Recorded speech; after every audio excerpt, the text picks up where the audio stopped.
Student, आज हम पढ़ेंगे पैकेजिंग ऑफ डीएनए हेलिक्स।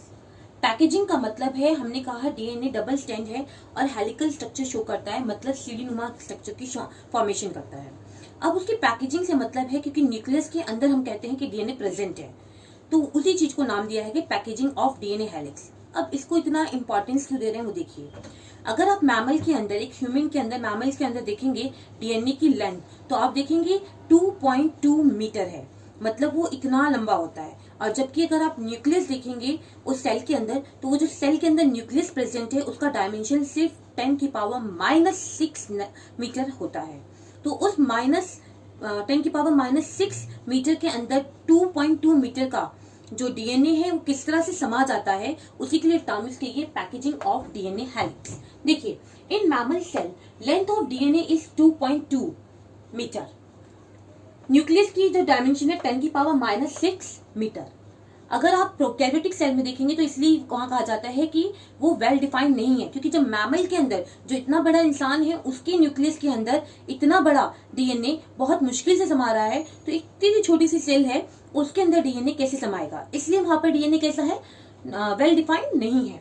तो उन्होंने वही कहा, a well defined nucleus is absent in prokaryotic cell, for example E coli. E coli मतलब एस्चेरिशिया कोलाई, न्यूक्लॉइड। वहां पर इससे न्यूक्लियस नहीं क्या प्रेजेंट है, न्यूक्लॉइड प्रेजेंट है। इस form in which negative charge DNA, और कैसा है वो, नेगेटिव चार्ज है। सबसे बड़ी इंपॉर्टेंट बात है कि डीएनए नेगेटिव चार्ज क्यों है। अब आप लोगों को मैंने पूरा डीएनए का स्ट्रक्चर पढ़ा दिया है, आप में से कोई बता सकता है कि डीएनए नेगेटिव चार्ज क्यों है। अगर आपको ध्यान हो डीएनए स्ट्रक्चर, तो हमने क्या किया था, हमने शुगर मॉलिक्यूल बनाया था और शुगर मॉलिक्यूल के साथ हमने दिखाया था कि यहाँ पर 5th कार्बन से फॉस्फेट ग्रुप बाइंड कर रहा है, दिखाया था आपको ऐसे। और देखिए, और फर्दर ये दोबारा किससे, एक दूसरे शुगर मॉलिक्यूल से बाइंड कर रहा था।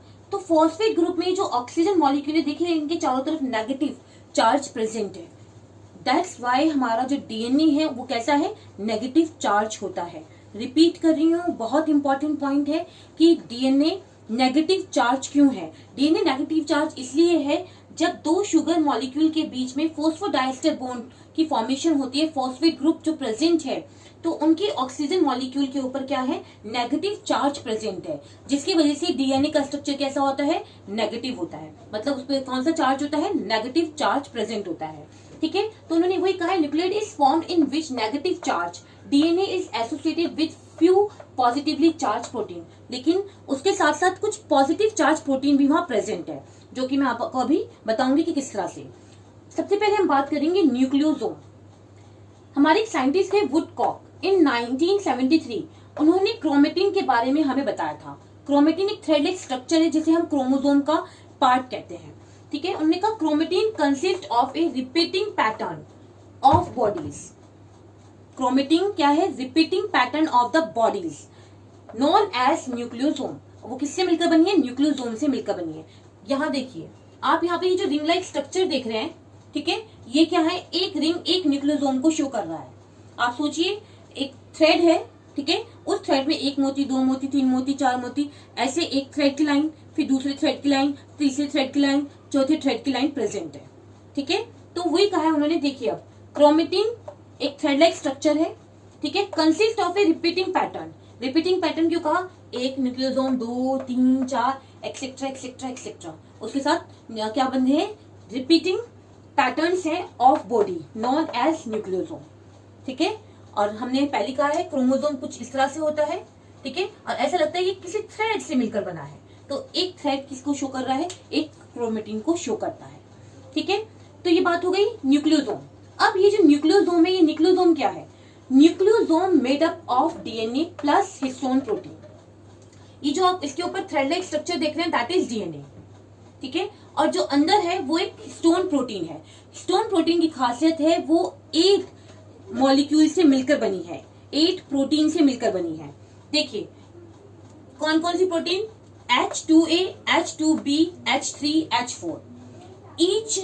ईच मतलब एक न्यूक्लियोसोम में 2, इनका इसका भी 2 नंबर है, इसका भी 2 नंबर है, इसका भी 2 नंबर है, इसका भी 2 नंबर है, मतलब 8 प्रोटीन है, हिस्टोन प्रोटीन, और उससे मिलकर ये न्यूक्लियोसोम बनाया और उस न्यूक्लियोसोम के ऊपर डीएनए की लेयर है। ठीक है, अभी बताऊंगी डीएनए की कितनी लेयर है और कैसे वो प्रेजेंट है। तो हम बात कर रहे थे nucleosome made up of DNA, ये देखिए डीएनए से, और दूसरा हिस्टोन प्रोटीन से मिलकर बना है, ये that is histone protein. Histone protein जो है लाइसिन और आर्जिनिन अमाइनो एसिड के नाम है। ये जो हिस्टोन प्रोटीन है किससे मिलकर बनी है, लाइसिन और आर्जिनिन, दोनों ही अमाइनो एसिड हैं। It carry positive charge in their side chain, जिनके पास अपने क्या है, साइड चेन में पॉजिटिव चार्ज प्रेजेंट है। दैट्स वाई कहा गया है कि negative charge DNA is associated with few positive charge protein, तो ये वो पॉजिटिव चार्ज प्रोटीन वहां पर प्रेजेंट है। ठीक है, अब बात करेंगे nucleosome give chromatin its bead of a string appearance in electron microscope. जब हम न्यूक्लियस को इलेक्ट्रॉन माइक्रोस्कोप के थ्रू देखते हैं तो हमें कुछ इस टाइप का स्ट्रक्चर वहां नजर आता है, एक ऐसी माला, फिर इसकी दूसरी माला, फिर तीसरी, चौथी, और ऐसी बहुत सारी वहां पे आपको स्ट्रिंग, एक थ्रेड में मोती लगे हुए नजर आएंगे। ठीक है, इस चीज को आप कि इसमें ये पैकेजिंग क्यों है वो देखिए। अब ये जो डीएनए है इस न्यूक्लियोसोम के, मान लीजिए ये एक हाँ ये देखिए, मान लीजिए ये वो थ्रेड है, ठीक है, डीएनए है, ये आपका एक समझ लीजिए न्यूक्लियोसोम है, एक और इतना, ये जो 1 राउंड हुआ है और 2 राउंड कंप्लीट नहीं होता है। ठीक है, आप समझ लीजिए उसका 25% रह जाता है, मतलब 1.7 समथिंग इतना अमाउंट थ्रेड का उस पर लिपट जाता है। तो उसी चीज को हमने यहाँ शो किया है। फिर वो दूसरे मोती के साथ, और आपस में ये जो बाहर वाला पार्ट है ये अटैच नहीं है, ना तो पहले वाले से ना दूसरे वाले, देखिए इसने इन दोनों डीएनए को आपस में अटैच किया हुआ है। लगभग यहाँ पे 60 base pair of DNA present है।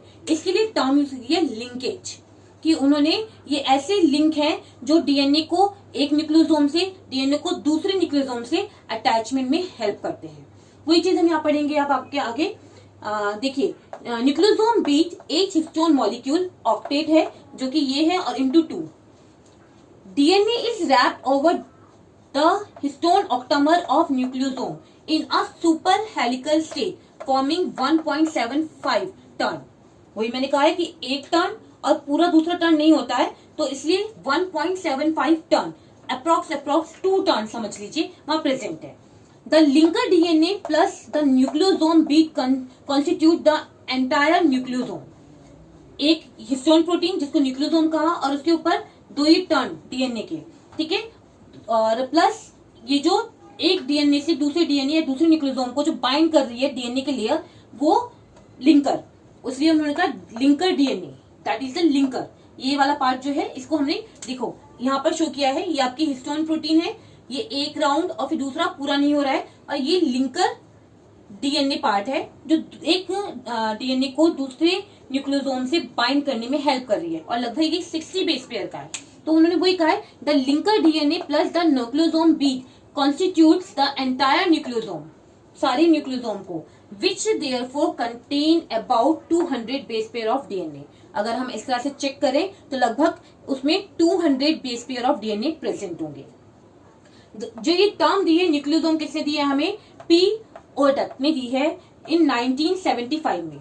मैं आपको ऑलरेडी बता चुकी हूँ डीएनए कैसा है, नेगेटिव चार्ज है, बिकॉज ऑफ जब शुगर मॉलिक्यूल से आपका फॉस्फेट मॉलिक्यूल बाइंड करता है तो फॉस्फेट मॉलिक्यूल पे प्रेजेंट जो ऑक्सीजन है उस पर नेगेटिव चार्ज है, दैट्स व्हाई डीएनए भी कैसा है, नेगेटिव चार्ज होता है।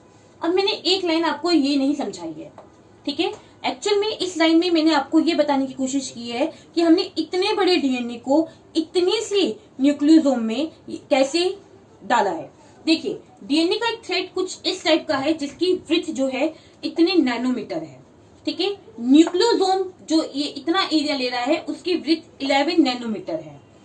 इसके बाद क्रोमेटिन पैकेजिंग, ये जो इतनी पैकेजिंग हो रही है, क्रोमेटिन की फॉर्मेशन हो रही है, उसका एरिया 30 नैनोमीटर है। और फिर हमारा क्या, अगर हम उसको देखेंगे लाइन से तो लगभग 300 नैनोमीटर, और फिर हमने इसको कॉइल फॉर्म में कन्वर्ट कर लिया है तो 700 नैनोमीटर, और फिर हमारा क्रोमोसोम बन जाता है 1400 नैनोमीटर लगभग। मतलब इस तरह से उस इतने बड़े डीएनए को इतनी छोटी से प्लेस में इजीली क्या कर दिया गया है, पैक कर दिया गया है with the help of nucleosome या हिस्टोन प्रोटीन, आप कुछ भी समझ सकते हैं। तो न्यूक्लियोसोम किसी का है जिसमें आपने डीएनए को इजीली पैक किया है with the help of histone protein.